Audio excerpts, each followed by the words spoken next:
Valérie Bathias, du groupe 87 Colère, aide médico-psychologique. La hausse du carburant, les conditions de travail, que ce soit dans les services hospitaliers, des étudiants, le mal-être des agriculteurs, enfin voilà. Donc forcément, on est obligé d'avoir pris ce gilet jaune et de le porter parce qu'on perd des droits. On a un président qui est totalement hautain, absent, qui nous prive de droits, on est obligé. Le peuple a faim, on va droit dans le mur. Alors pour nous, ouais, certes, mais surtout pour nos enfants, pour l'avenir, il n'y a plus d'avenir en fait. C'est encore pire qu'il y a un an, en fait, on n'a rien gagné. Rien gagné. À part, à l'heure actuelle, on a une France à feu, à sang, avec des combats, des mutilés, des blessés. On a posé notre gilet il y a quelque temps parce que les revendications premières n'y étaient plus. Alors, je ne monte pas du doigt, simplement le fait qu'on a sûrement été dépassé par l'ampleur du mouvement. L'ampleur du mouvement, les premières semaines étaient fort puissants, on y allait. Simplement, on s'est éparpillé. On est face à des forces de l'ordre, on se bat entre nous, alors qu'eux-mêmes ont manifesté il y a quelque temps, ont des conditions de travail aussi qui sont à montrer du doigt.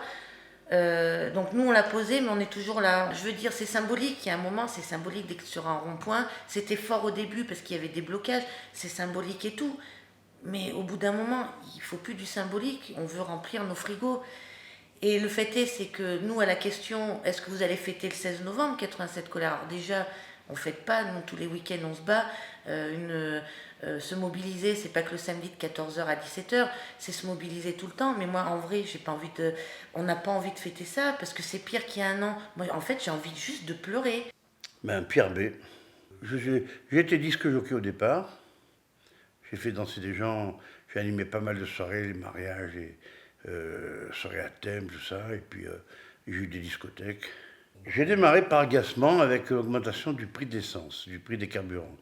Et j'ai trouvé que vraiment ça devenait fort désobligeant et que ça devenait critique pour nos porte-monnaies. C'était pas nous seulement à Limoges, mais c'était toute la France qui bougeait, qui avait envie de voir autre chose que ce que nous proposaient les politiques. Et puis, on avait envie de voir s'améliorer notre pouvoir d'achat. On était 5 personnes à la tête de ce mouvement-là et de ce collectif, Citoyen 87 justement, et beaucoup de gens nous ont fait confiance.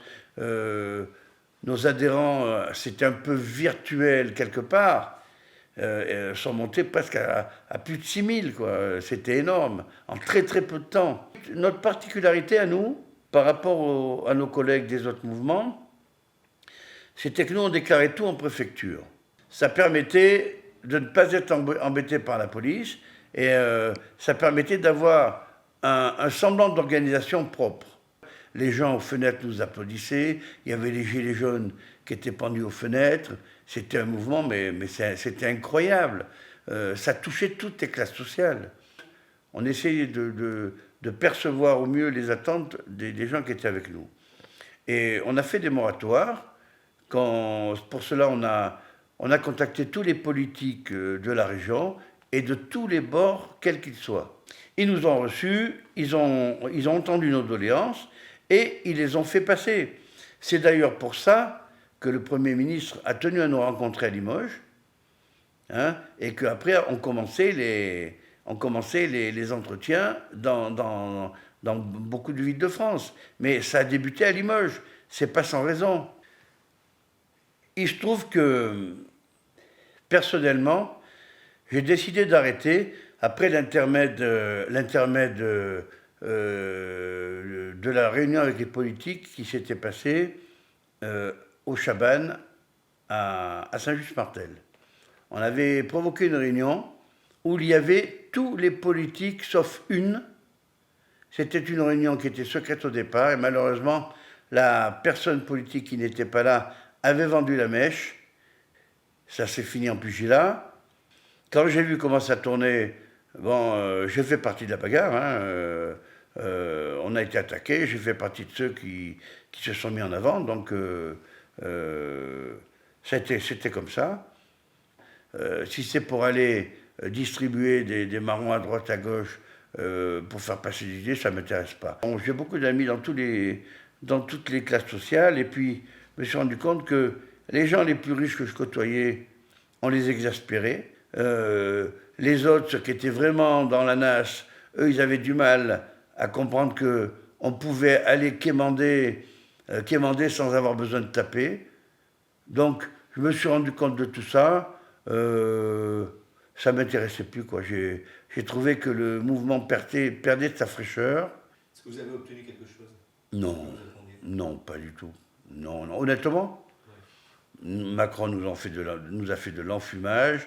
Il s'est très bien entouré. Ils ont dévié toutes les revendications des Gilets jaunes. Ils les ont annihilés. Franchement, c'est un mouvement qui portait beaucoup d'espérance et qui aujourd'hui ne laisse que du regret. Les gens nous ont respectés. Le problème, c'est que les groupes entre eux ne se respectaient pas. Isabelle Chapuis, je suis aide à domicile. Moi, je fais partie du collectif du citoyen qui a des revendications, qui a des attentes, et ce depuis pratiquement 1 an, qui ne se sent pas écouté du tout. Donc j'ai pas d'étiquette à proprement dite, quoi. Je suis rentrée dans ce mouvement déjà pour la bonne et simple raison, comme tout le monde en fait, pour les revendications du mieux vivre. À la base, c'était pour Macron tu nous pompes, c'était pour l'augmentation des carburants. Et puis sur ça est venu se greffer le reste à vivre en fin de mois, tout ce qui fait le mal-être du quotidien, voilà. Et c'était se battre et essayer d'obtenir du mieux-être, quoi. Ce que j'en retiens, c'est que du jour où on a cassé nos cabanes et que M. Macron nous a fait des belles promesses, ça s'est avéré du vent. J'ai voulu porter un peu de crédit à ce qu'il disait et tout du moins pouvoir participer au débat qui était organisé pour pouvoir en parler, parce qu'on parle des choses quand on y est assisté. Et oui, au fur et à mesure des choses, des jours, des débats, je me suis rendu compte que ça aboutirait à rien. On a été le détonateur pour pas mal de corporations qui ont revendiqué certaines choses et qui, entre guillemets, en ont obtenu un peu.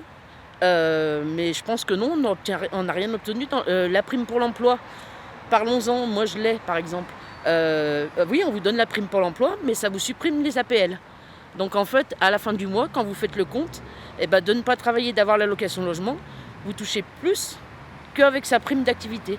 Je pense que le mouvement du 5 décembre, pour moi, il est prometteur, dans le sens où il n'appartient pas, entre guillemets, aux gilets jaunes ou aux foulards bleus ou à tout ce qu'on veut.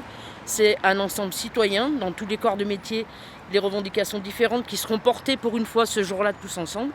Et j'espère que là, on lâchera vraiment rien, quoi.